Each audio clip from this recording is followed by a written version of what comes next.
Coming up on our newscast tonight.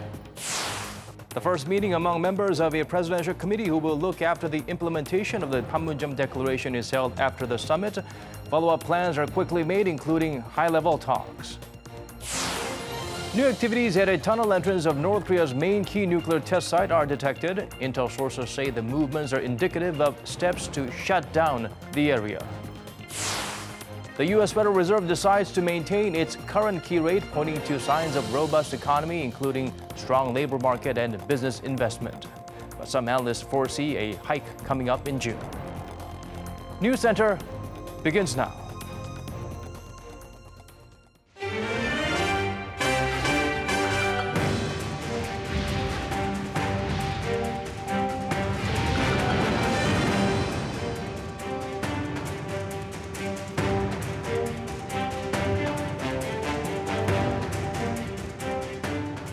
It's 8 p.m. here in Korea, coming to you live from our studio in Seoul. This is Arirang News Center. Welcome to our program.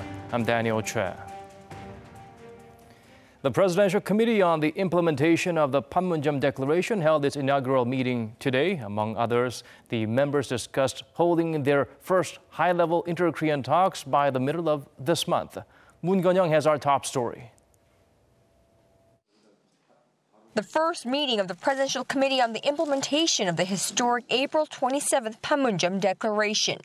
The new committee is based on an earlier interagency organization established to help prepare for the symbolic summit between the leaders of South and North Korea held last week at the border truce village of Panmunjom. We will negotiate with North Korea and hold high-level inter-Korean dialogue by mid-May. As for issues that need further negotiations, the committee will take the outcome of the high-level talks and continue discussion at working-level talks. Headed by President Moon's Chief of Staff Im Jong-seok, the committee will focus on carrying out the outcome of the leaders' meeting, which calls for various measures aimed at denuclearization of North Korea and formally ending the 1950 to 1953 Korean War. The first task force to be launched in the committee, which will also see new members from the government, will be one to check the possibility of cross-border cooperation in forestry. Cooperation in forestry is one of those areas the North most urgently requires help with, and also an area we have much expertise in, so we plan to tackle that area first. President Moon earlier in the week urged swift implementation of steps that can be taken right away, acknowledging those that may have to be delayed due to international sanctions placed on the North Korean regime. As the president always says, this is only the beginning, with the North Korea-US summit just around the corner. I think we may be able to stretch our legs and move on to the next phase only once we round off the North-US summit without our guard down. Moon Geon-young, Arirang News, the Blue House. At the nation's top office, President Moon invited 4 key political and government leaders for a luncheon to brief them on the results of the historic inter-Korean event and also to fill them in on the upcoming diplomatic schedule. Panmunjom has the highlights from that session. It was the first meeting of its kind since the historic summit between South Korean President Moon Jae-in and North Korean leader Kim Jong-un, and the third one since President Moon took office almost a year ago. The Liberal leader pointed out that things have changed since then.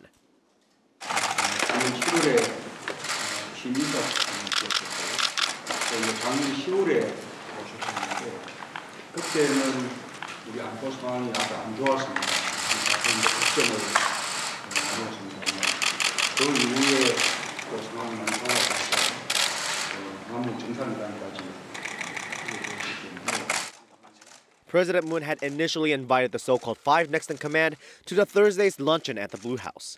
Those 5 are Prime Minister Lee Nak-yeon, National Assembly Speaker Chung Se-kyun, Chief Justice of the Constitutional Court Lee Jin-sung, Head of the National Election Commission Kwon Soon-il, and Supreme Court Chief Justice Kim Myung-soo. But Chief Justice Kim Myung-soo is visiting Spain, Argentina, and Chile, so he was unable to attend. During the 90-minute session, the officials were briefed by a top national security official on the results of the summit and actions to follow up on the Panmunjom Declaration. According to the Blue House, National Assembly Speaker Chung noted that because both the South Korean and U.S. presidents will have several years left in office, there's a much greater chance the Panmunjom Declaration will actually be implemented. The Chief Justice of the Constitutional Court said he felt genuineness on the part of North Korea as he watched the summit broadcast last Friday. South Korea's Prime Minister praised the live streaming process, saying it amplified the message of peace to the world. And the National Election Commission chief said building trust is a two-way street and that the two Koreas need to work together to gain each other's trust. The menu for the lunch was the same as last Friday's dinner in Panmunjom, so Seoul's Big Four could taste the dishes served at the summit. President Moon insisted that North Korea is taking part in the summits with sincerity and accepting reality unlike before. He pointed out that North Korea is taking a leap of faith and said that Seoul must seize this once-in-a-lifetime opportunity. Panmunjom, Arirang News. The nation's top diplomat gathered the foreign ambassadors in South Korea so as to fill them in on the outcomes of last week's Inter-Korean summit. Kang Kyung-hwa told them the meeting was much more fruitful than expected and that all Seoul wants is peace. She also highlighted her country does not seek regime change or arbitrary unification, but a complete resolution of North Korea's nuclear issue. In addition to sharing the details of the Panmunjom Declaration, the minister also asked for global cooperation to help realize the promise and agreements made in it. The Chinese foreign minister is in Pyongyang for the first time in over a decade. He is there to talk about the recent developments on the Korean peninsula and to reaffirm bilateral ties ahead of the summit between North Korea and the United States. And according to our Oh Jung-hee, Beijing's top diplomat even got to meet with the regime's leader. Chinese Foreign Minister Wang met with North Korean leader Kim Jong-un in Pyongyang on Thursday, according to Beijing's foreign ministry. Wang arrived in Pyongyang on Wednesday for a two-day trip following a historic inter-Korean summit last week and prior to an unprecedented North Korea-U.S. summit to take place either later this month or early June. What's been shared between Kim and China's top diplomat is not known, but it's expected the two could have discussed last week's inter-Korean summit as well as China's role in North Korea's move towards denuclearization in the process of putting a formal end to the Korean War with a permanent peace treaty. This is the first visit to Pyongyang by a Chinese foreign minister in 11 years. Views are that China's trying to solidify its position in negotiations regarding the Korean peninsula, as last Friday's Panmunjom Declaration left open the possibility of China's exclusion from future talks. The agreement between Seoul and Pyongyang stipulated that ensuring peace on the Korean peninsula could be discussed either trilaterally with the U.S. or through four-way talks with the U.S. and China. Wang stressed China's role when meeting with his North Korean counterpart Yong-ho on Wednesday. He stressed China will continue to play a, quote, positive role in seeking solutions to the Korean peninsula issue. He also expressed support for North Korea's efforts towards denuclearization. Wang welcomed the success of last Friday's inter-Korean summit and said Beijing backs the improvement in inter-Korean relations as well as North Korea settling its security concerns. China's state media reported that there are no concerns over a so-called bypassing China, as reported recently by international outlets, and that China has an indispensable role in achieving denuclearization and peace on the Korean peninsula. Oh Jung-hee, Arirang News.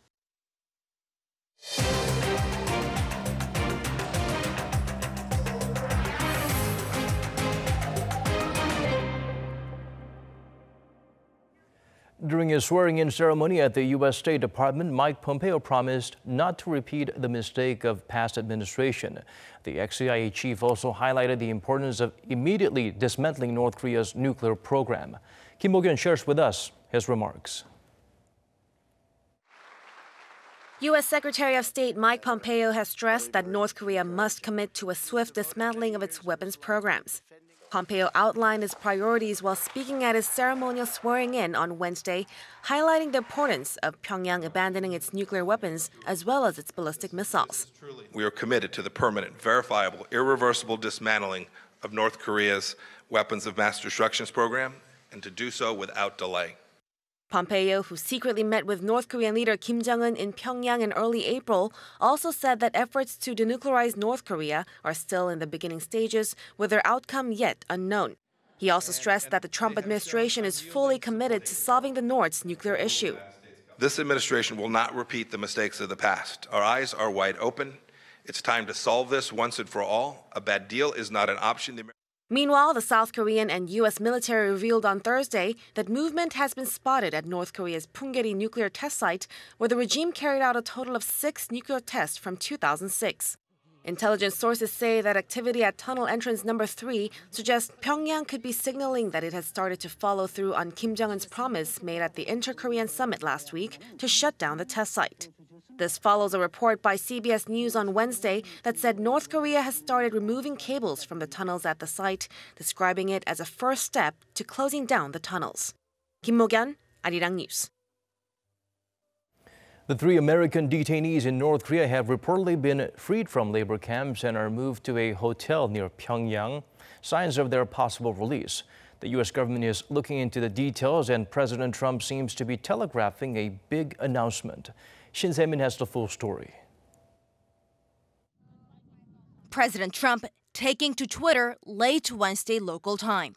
As everybody is aware, the past administration has long been asking for 3 hostages to be released from a North Korean labor camp, but to no avail. Stay tuned.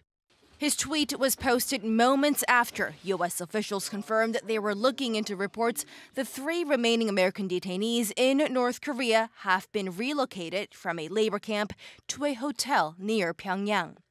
The Financial Times quoted campaigners that said North Korea has freed the prisoners as a goodwill gesture.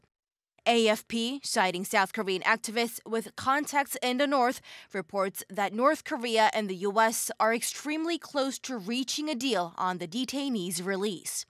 North Korea's human rights abuses are likely to make up a significant bulk of the agenda during the upcoming summit between leader Kim Jong-un and President Trump that should happen sometime in May or early June. The Trump administration has long been demanding the North free the detainees Kim Hak-sung, Tony Kim, and Kim Dong-chul. It was reportedly brought up during a one-on-one between the then CIA Director Mike Pompeo and Kim Jong-un when Pompeo, now Secretary of State, made a secret visit to Pyongyang in early April. And watching this unfold before the upcoming Kim-Trump summit is surreal to a relative of one of the detained Americans.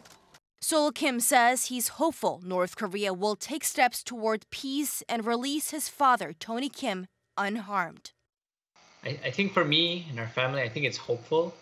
I think that North Korea is engaging in communications with different countries, that they're not closed anymore. Seoul has not heard from his father since he was arrested in North Korea in April 2017. And to this day, he checks in with the State Department on a weekly basis for updates.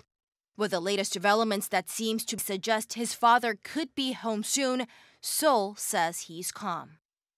Just, I think all I can do and our family can do is be patient. Shin Se-min, Arirang News. Moving on to other stories now, Seoul and Pyongyang formed a joint women's team for the first time in 27 years at the 2018 World Team Table Tennis Championships, currently taking place in Sweden. There was originally a quarterfinals match planned on Thursday between the 2 Korean squads, but as they agreed to compete as one, they advanced to the semis together. The last joint team in table tennis was formed back in 1991 during the championships in Japan. Thomas Weikert, the president of the International Table Tennis Federation, led the move. South Korea's National Table Tennis Federation also plans to form a joint team with the North at this year's Asian Games and has finalized its proposal to the International Table Tennis authorities. Turning our focus to a preparatory hearing for the trial of Lee Myung-bak. As expected, the former president was not in attendance, but through his lawyers, he denied all 16 charges of corruption. Lee is accused of embezzling $32 million from his brother's auto parts company, which the disgraced leader is suspected of secretly controlling.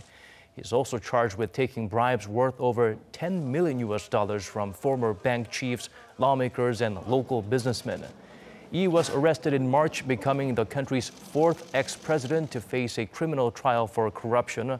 Last month, his successor, Park Geun-hye, was sentenced to 24 years after being found guilty on separate corruption charges. Chun DooHwan is to face another trial over the deadly crackdown on protesters that took place during his administration in the southern city of Gwangju in 1980. The Gwangju District Prosecutor's Office has indicted the former leader on charges of defaming the victims of the revolt as well as their families. Chun is accused of writing false accounts about the victims and the crackdown in a memoir published last year. He is also accused of denying claims by witnesses that his government used military choppers. But prosecutors said confidential documents from the U.S. Embassy in South Korea, as well as the results of a probe by the Defense Ministry earlier this year, confirmed the chopper attacks did take place, resulting in more than 200 lives lost and over 4,300 injured. This comes 23 years since Chun last stood trial and was found guilty of mutiny and corruption. Given his advanced age of 87, though, prosecutors have decided not to detain the former president. South Korea's parliament has been at a standstill for over a month now, and there's little sign of a breakthrough. The opposition have been demanding the ruling party accept an independent probe into an opinion-rigging scandal involving one of its members. There's also the matter of ratifying the Panmunjom Declaration that came out of last week's summit. Kim Min-ji has the latest from the National Assembly. As to when the month-long paralysis of the National Assembly will come to an end, it's still a question unanswered. After the April parliamentary session came and went bearing no fruit, there have been concerns whether the rival parties could get their acts together and convene an extraordinary session in May. Despite several meetings between the floor leaders of the major parties throughout last month and even this week, they've been unable to reach an agreement to end the standstill. Rival parties have been at odds over a number of pending bills, as well as amending the constitution, and most recently, they have been bickering over an online opinion-rigging scandal involving a lawmaker of the ruling Democratic Party of Korea. On top of that, the main opposition Liberty Korea Party is also against the ratification of the Panmunjom Declaration, saying it will only consider the matter after North Korea's summit with the U.S. But for now, to get Parliament moving again, opposition parties have demanded that the ruling party accept an independent council probe into the opinion-rigging scandal. While the ruling party has been reluctant thus far, it has indicated that it may accept the request, but on two conditions. First, that the main opposition supports the ratification of the summit declaration, and second, the passage of the government's extra budget bill that's been sitting at Parliament for a month. But an agreement seems far away at this moment.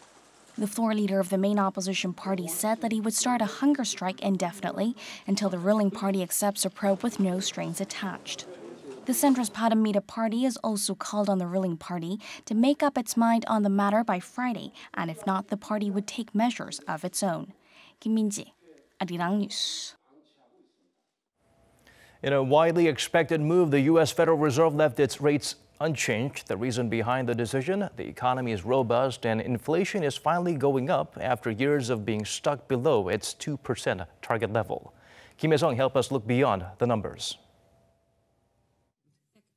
The U.S. Federal Reserve kept its benchmark interest rate unchanged Wednesday at a target of 1.5% to 1.75%. The decision, following a two-day policy meeting in Washington, was unanimous. Policymakers pointed to fewer Americans out of work and strong growth in business investment as signs of economic resilience. They said risks to the economic outlook appear roughly balanced, removing a prior reference to near-term risks. But most importantly, after around 6 years of price gains falling short of its 2% goal, the Fed said inflation had moved close to its target.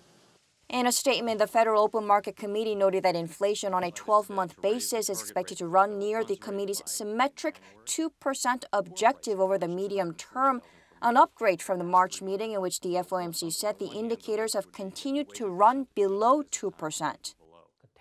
The inclusion of symmetric in its statement is a sign that the Fed could tolerate inflation running slightly above 2% for some time without being too hawkish, allaying market concerns in a way. But still, with inflation finally reaching its target on top of solid domestic economy, it could raise 3 more rate hikes instead of 2 this year.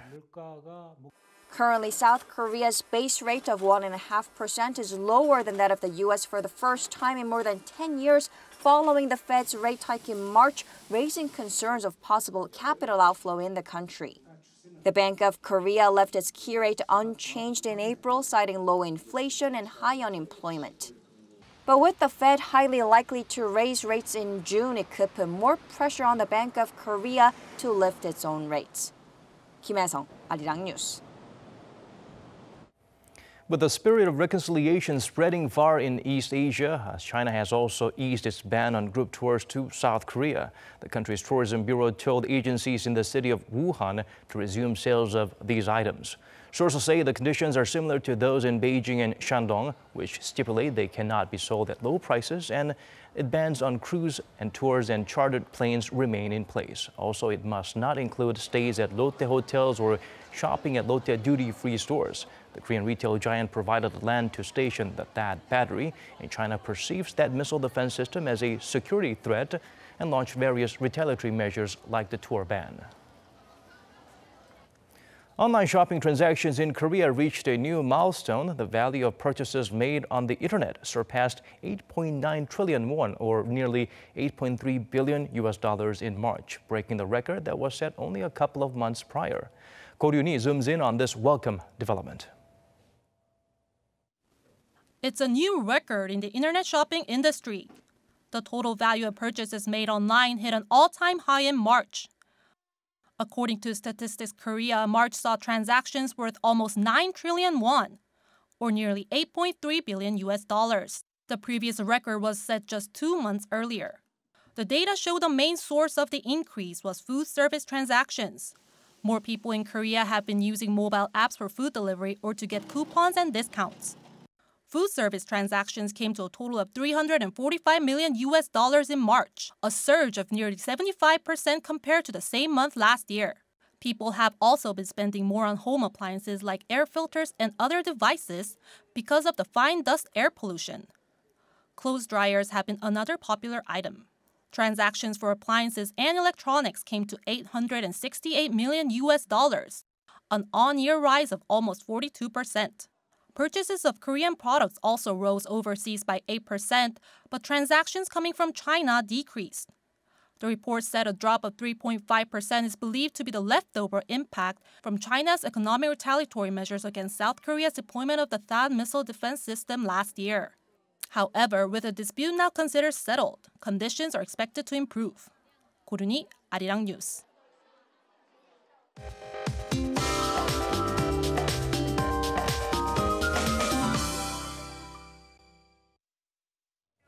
Time to turn to Michelle back at the Weather Center for the updates you need. Michelle, the weather was really unpredictable, like something you would see from a Saturday morning cartoon. Give us a hint of what to expect for the time being. Well, Daniel, the weather was all over the place today, like you said. At one point, we even had hail with thunder and lightning. But across the country, there will be more sporadic showers through the evening. Now, there are also gusty winds. Currently, strong wind advisory is also in effect over in the south, and it's expected to stay windy until tomorrow.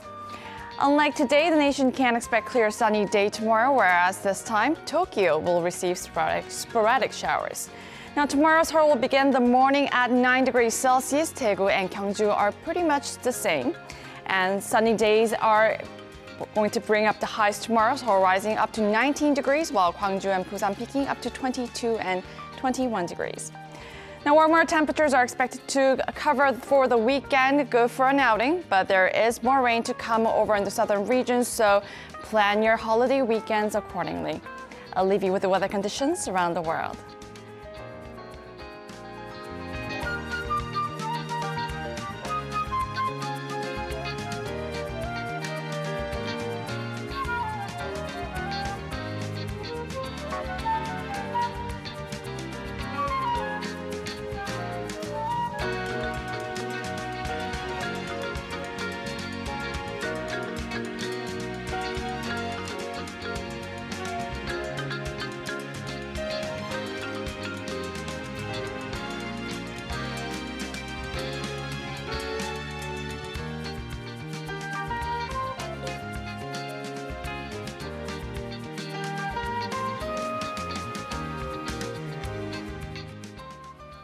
That's all we have for you in tonight's edition of Arirang News Center. Wherever you may be tuning in from, thank you for watching.